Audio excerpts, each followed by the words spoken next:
But I think if you really want to take advantage of this, what I believe to be a once in a millennium type of opportunity, you have to set yourself up for what's coming here. So Bitcoin is going from a very niche industry, very niche industry. If you look at the total market cap in Bitcoin compared to worldwide assets, it's very small.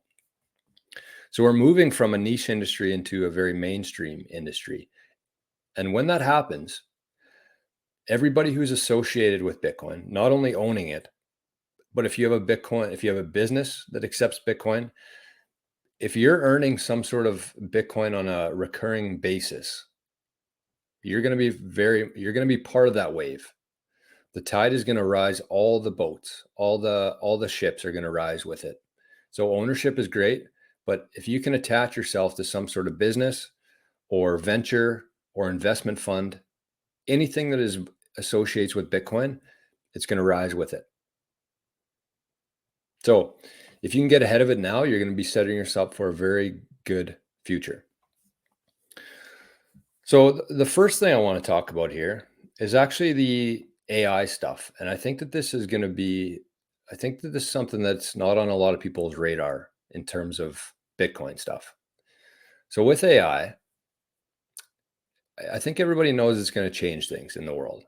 But I don't think most people comprehend the fact that the currency of AI, what AIs are going to be accepting for currency, is going to be Bitcoin. Bitcoin is the currency of the internet. It's much more than that, but that's one aspect of it.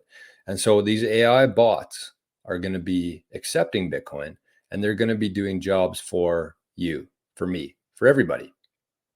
They're going to be doing the tasks that you would otherwise hire like a graphic designer to do, an assistant to do, anybody. They're going to be doing those tasks, and you're going to be paying them in Bitcoin for that. So with that in mind, if you think about the leverage that you're going to have in the future, if you're holding Bitcoin right now and you're going to hang on to that Bitcoin while this transition happens, think about how much leverage you're going to have in terms of not only hiring people who want to accept Bitcoin, but also hiring bots. So there's already websites, and this is something I'm going to talk about in the coming weeks on the Living in the Future segment. But there's basically a vending machine for AI bots. So basically, you go to the website, you fund a wallet, your Lightning wallet, and you can type in a job that you want done, and these AI bots will actually bid on that. And the lowest, I guess the cheapest bid that's accepted, that's who's going to do the job. So it's pretty cool. I'm going to do a couple tests on that. I'm going to show everybody how to do that.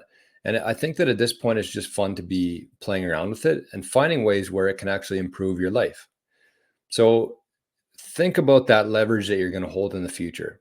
Say that Bitcoin does work out, and all of a sudden Bitcoin's 1-to-1 with the dollar. Think about how much leverage you're going to have in terms of hiring these AI bots. So that's one. A graphic design would be an easy one, I think, where you can type in a prompt, say, I want this artwork generated. You pay the AI bot like 10 sats or 20 sats, and it's done. In the current system, you'd have to hire somebody to do that. And I do think that we're still in the transition where actually the graphic designers who are getting ahead of this can really take advantage of this time, where they can charge a human, say $100 for it. They can get some Bitcoin. They can pay an AI bot 50 sats for it. And you see the spread there. They're doing less work. They're paying a bot to do that, and they're winning that. Mostly because the general population is going to take a very long time to figure this out.